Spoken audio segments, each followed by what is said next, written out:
Hi friends, welcome to Shailu's world. ನಾನಿವತ್ತು ನಿಮಗೆ ಕುಂಬಳಕಾಯಿ ಪಾಯಸ ಮಾಡೋದನ್ನು ತೋರಿಸ್ಕೊಡ್ತಾ ಇದ್ದೀನಿ.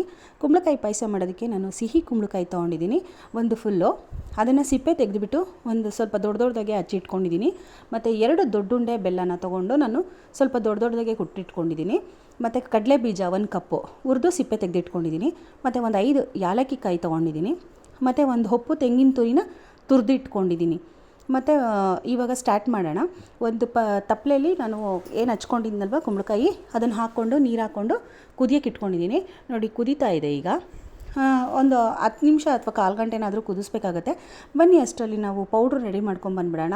ಹುರಿದಿರೋ ಕಡಲೆ ಬೀಜ ತೊಗೊಂಡು ಮತ್ತು ಒಂದು 5 ಯಾಲಕ್ಕಿ ಏನು ನಾನು ತೋರಿಸಿದ್ನಲ್ವ ಅಷ್ಟೂ ಒಂದು ಮಿಕ್ಸಿ ಜಾರ್ ತೊಗೊಂಡು ಆ ಮಿಕ್ಸಿ ಜಾರ್ಗೆ ಕಡಲೆ ಬೀಜ ಮತ್ತು ಯಾಲಕ್ಕಿ ಎರಡೂ ಹಾಕ್ಕೊಂಡು ನೋಡಿ ತರ್ತರಿಯಾಗಿ ರುಬ್ಕೊಂಬಂದಿದ್ದೀನಿ.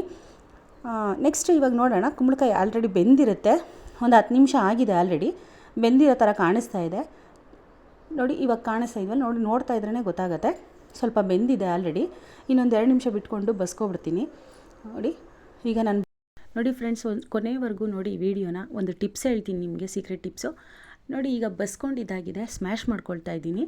ಬಿಸಿ ಇದ್ದಾಗಲೇ ಸ್ಮ್ಯಾಶ್ ಮಾಡಿಕೊಂಡ್ರೆ ಚೆನ್ನಾಗಿ ನುಣ್ಣಗಾಗತ್ತೆ. ಚೆನ್ನಾಗಿ ಇದು ಸ್ಮ್ಯಾಶ್ ಮಾಡ್ಕೊಂಡಿದ್ದಾದಮೇಲೆ ಬೆಲ್ಲ ಹಾಕ್ಕೊಳ್ಳೋಣ. ಬೆಲ್ಲ ಹಾಕ್ಕೊಂಬಿಟ್ಟು ನೀಟಾಗಿ ಮಿಕ್ಸ್ ಮಾಡ್ಕೊಳ್ಳೋಣ. ಮಿಕ್ಸ್ ಮಾಡ್ಕೊಂಬಿಟ್ಟು ಇದನ್ನು ನಾವು ಸ್ಟವ್ ಮೇಲೆ ಮತ್ತೆ ಇಟ್ಕೊಂಡು ಸಣ್ಣೂರಿನಲ್ಲಿ ಕುದಿಸ್ಕೊಳ್ಳೋಣ ಬೆಲ್ಲ ಕರಗೋವರೆಗೂ. ಬೆಲ್ಲ ಕರಗಿದ ನಂತರ ಕಡಲೆ ಬೀಜದ ಪುಡಿ ಹಾಕಿಬಿಟ್ಟು ನೀಟಾಗಿ ಮಿಕ್ಸ್ ಮಾಡ್ಕೊಂಡಿದ್ದಾದಮೇಲೆ ನಾನೇನು ಸೀಕ್ರೆಟ್ ಟಿಪ್ಸ್ ಅಂತ ಹೇಳಿದ್ನಲ್ಲ ನೋಡಿ ಫ್ರೆಂಡ್ಸ್, ಅರ್ಧ ಸ್ಪೂನಷ್ಟು ಉಪ್ಪು ಹಾಕ್ಕೊಳ್ಳಿ, ತುಂಬ ಚೆನ್ನಾಗಿರುತ್ತೆ. ದೊಡ್ಡವರು ಹೇಳಿದರೆ ಉಪ್ಪಿಗಿಂತ ರುಚಿ ಬೇರೆ ಇಲ್ಲ ಅಂತ. ಅದು ಯಾವುದೇ ಕಾರಣಕ್ಕೂ ಸುಳ್ಳಲ್ಲ, ನಿಜ. ಅದು ನಿಮಗೂ ಗೊತ್ತಿರುತ್ತೆ, ನಾನೇನು ಹೇಳೋದು ಅವಶ್ಯಕತೆ ಏನಿಲ್ಲ. ಬಟ್ ಕೆಲವೊಬ್ಬರಿಗೆ ಇದು ಗೊತ್ತಿರಲ್ಲ, ಸ್ವೀಟ್ಗೂ ಕೂಡ ಉಪ್ಪು ಹಾಕ್ತಾರ ಅಂತ. ಹಾಕಿ ಚೆನ್ನಾಗಿರುತ್ತೆ. ಮತ್ತು ಫೈನಲಾಗಿ ತೆಂಗಿನ ತುರಿ ಹಾಕಿಬಿಟ್ಟು ಮಿಕ್ಸ್ ಮಾಡ್ಕೊಳ್ಳೋಣ. ಮಿಕ್ಸ್ ಮಾಡಿಕೊಂಡ್ರೆ ನಮ್ಮ ಏನು ಕುಂಬಳಕಾಯಿ ಪಾಯಸ ರೆಡಿಯಾಗಿರುತ್ತೆ ಫ್ರೆಂಡ್ಸ್. ತುಂಬ ಚೆನ್ನಾಗಿರುತ್ತೆ. ಬೇರೆ ಪಾಯಸಕ್ಕಿಂತ ಇದು ಸೂಪರಾಗಿರುತ್ತೆ. ಈಸಿ, ಮಾಡ್ಕೊತೀನಿ ಒಂದು ಸರಿ. ನಾನು ಮಾಡಿರೋಂಥ ಕುಂಬಳಕಾಯಿ ಪಾಯಸ ನಿಮ್ಗೆ ಇಷ್ಟ ಆಯಿತು ಅಂದರೆ ದಯವಿಟ್ಟು ಲೈಕ್ ಮಾಡಿ, ಶೇರ್ ಮಾಡಿ, ಕಾಮೆಂಟ್ ಮಾಡಿ. ಮತ್ತು ನನ್ನ ಚಾನಲ್ನ ಹೆಚ್ಚಿನ ವೀಡಿಯೋಸ್ಗೋಸ್ಕರ ಸಬ್ಸ್ಕ್ರೈಬ್ ಆಗಿ. Thank you for watching.